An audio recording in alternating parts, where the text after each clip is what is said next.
Assalamualaikum warahmatullahi wabarakatuh. Alhamdulillah, Rasulullah bil huda wal haq yudhiru ala dini kullihi wal musyrikun. Asyhadu an la ilaha illallah wa asyhadu anna Muhammadan abduhu wa rasuluhu amma ba'd. Yang terhormat rekan-rekan seperjuangan, rekan-rekan pengawas dan juga guru-guru yang berbahagia. Hari ini saya mencoba berdialog dengan rekan-rekan semua tentang apa itu moderasi beragama, ya. Sekedar pengingatkan sekali, ini adalah salah satu program dari Kementerian Agama. Dari 7 program ini salah satunya mengenai moderasi beragama, ya. Nah, kita akan coba merangkum atau membuat semacam kesimpulan, bukan kesimpulan ya, pembahasan ringkas saja apa itu moderasi beragama. Nah, pengertian moderasi beragama ya merupakan suatu prinsip dalam beragama yang menuntut untuk menghindari segala bentuk ekstremisme dan fanatisme dalam menjalankan ajaran agama. Moderasi beragama juga mengajarkan untuk mempertahankan kesederhanaan dan menjaga keseimbangan dalam beragama. Lalu, moderasi beragama menekankan pada pentingnya toleransi, kerukunan, dan menghargai perbedaan.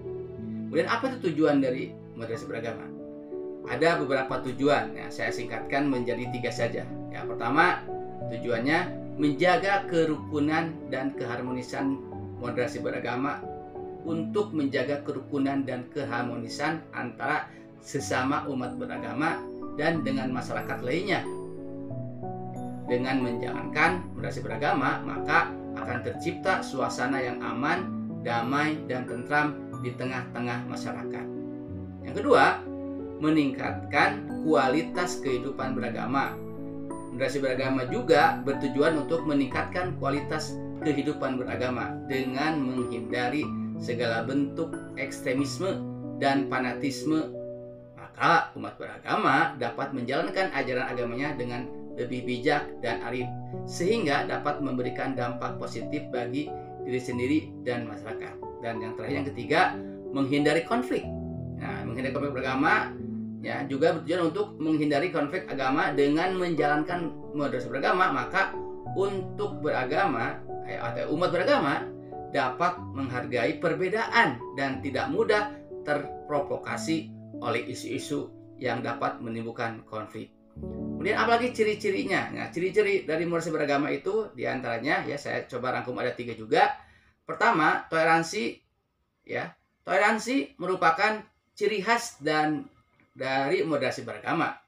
Toleransi ini mengajarkan umat beragama untuk menghargai perbedaan dan tidak memaksakan kehendaknya kepada orang lain.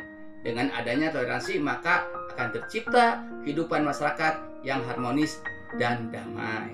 Lalu apa yang kedua? Yang kedua, menghindari fanatisme.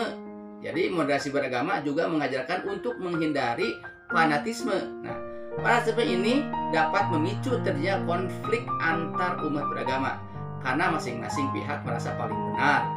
Nah, dengan menghindari fanatisme maka akan tercipta kehidupan masyarakat yang damai dan harmonis. Dan yang ketiga, ya, ini ciri yang ketiga, kesederhanaan. Jadi, kesederhanaan juga menjadi ciri khas dari moderasi beragama. Nah, kesederhanaan ini mengajarkan umat beragama untuk tidak terlalu memaksakan diri dalam menjalankan ajaran agamanya dengan kesederhanaan ini. Nah, itu. Nah, kemudian apa manfaatnya? Ya, manfaatnya saya coba rangkum menjadi 4 macam saja.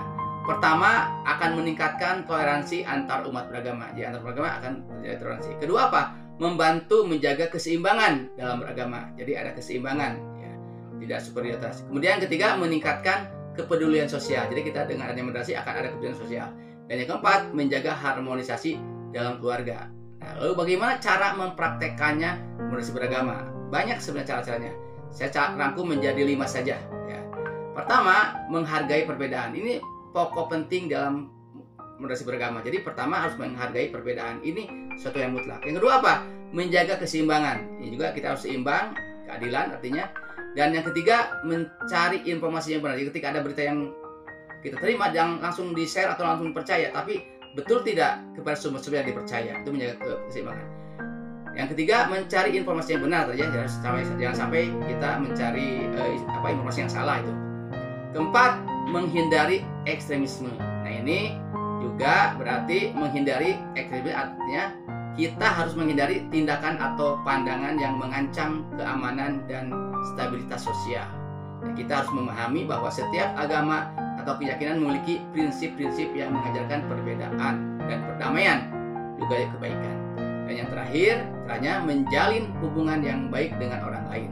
Jadi menjalin hubungan yang baik dengan orang lain juga merupakan salah satu cara untuk mempraktekkan moderasi beragama. Nah, kita harus menjaga toleransi dan saling menghargai satu sama lain. Kita juga harus membantu dan mendukung orang-orang yang membutuhkan bantuan atau dokumen. Nah, kesimpulannya dari paparan ini kita simpulkan bahwa moderasi beragama adalah sebuah prinsip atau filosofi hidup yang menekankan pada pentingnya menjaga keseimbangan antara kepentingan agama dengan kepentingan sosial dan kepentingan pribadi. Nah, moderasi beragama juga memiliki banyak manfaat, di antaranya meningkatkan toleransi antar umat beragama, membantu menjaga keseimbangan dalam beragama, meningkatkan kepedulian sosial, dan menjaga harmoni dalam keluarga. Nah, untuk mempraktekkan moderasi beragama, kita harus menghargai perbedaan, menjaga keseimbangan, mencari informasi yang benar, menghindari ekstremisme, dan menjalin hubungan yang baik dengan orang lain. Dengan mempraktekkan harmoni beragama, moderasi beragama, kita dapat menciptakan masyarakat yang harmonis, toleransi, dan sejahtera. Itu sekedar informasi. Demikian. Alhamdulillahirrahmanirrahim. Wabihi nasta'inu ala ni'madin wassalatu wassalamu ala asrofil anbiya'i wal mursalin. Pada pembahasan berikutnya tadi saya sudah menyampaikan apa itu moderasi beragama. Nah, pada poin ini sesuai dengan tugas yang saya terima dari untuk pelatihan TOT ini, tentang temanya kami itu politik identitas katanya ini. Saya akan coba memaparkan secara singkat saja. Apa itu politik identitas? Nah, politik identitas merupakan fenomena politik yang muncul dalam beberapa dekade terakhir dan terus menjadi topik hangat di berbagai negara di dunia. Nah, fenomena ini terjadi ketika individu atau kelompok memperjuangkan hak-hak mereka berdasarkan identitas yang mereka miliki, seperti agama, etnis, gender, orientasi, dan sebagainya, dan lain-lain lah, identitasnya masing-masing, Nah, politik identitas sering dikritik karena dianggap dapat memecah belah masyarakat dan menyebabkan konflik antar kelompok. Ini juga salah satu kritiknya. Lalu kita lihat sejarah singkatnya. Nah, sejarah politik identitas itu dimulai pada gerakan hak-hak sipil di Amerika Serikat, pada tahun 1960-an lah. Saat itu orang Afrika Amerika memperjuangkan hak-hak mereka sebagai warga negara AS, Amerika Serikat, yang setara dengan warga kulit putih. Nah, gerakan ini kemudian menyebar ke seluruh dunia dan menginspirasi kelompok lain untuk memperjuangkan hak-hak mereka berdasarkan identitasnya. Nah, sejarah politik identitas dimulai pada era gerakan hak sipil di Amerika Serikat pada tahun 60-an tadi itu, sehingga menyebar ke berbagai macam dunia, belahan dunia lainnya. Namun, politik identitas juga memiliki dampak negatifnya. Nah, beberapa kritikus menunjukkan bahwa fokus yang berlebihan pada identitas dapat memperkuat stereotip dan memperburuk pemisahan antar kelompok. Selain itu, pihak lain mengkritik bahwa fokus pada identitas dapat menyebabkan kelompok yang tidak memiliki hak istimewa atau privilege-nya menjadi terpinggirkan. Pada akhirnya, apakah politik identitas memperkuat persatuan atau justru memecah belah masyarakat tergantung pada cara individu atau kelompok memperjuangkan hak-hak mereka. Nah, penting untuk memperjuangkan hak-hak dengan cara yang damai dan menghargai hak-hak kelompok lain.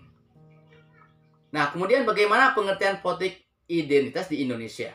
Nah, politik identitas telah menjadi topik yang semakin relevan di Indonesia, terutama dalam beberapa tahun terakhir ini. Meskipun tidak ada definisi yang jelas tentang politik identitas secara umum, politik identitas mengacu pada cara-cara di mana kelompok-kelompok sosial yang berbeda memperjuangkan kepentingan mereka dengan menekankan perbedaan-perbedaan budaya, perbedaan agama, etnis, atau orientasi lainnya.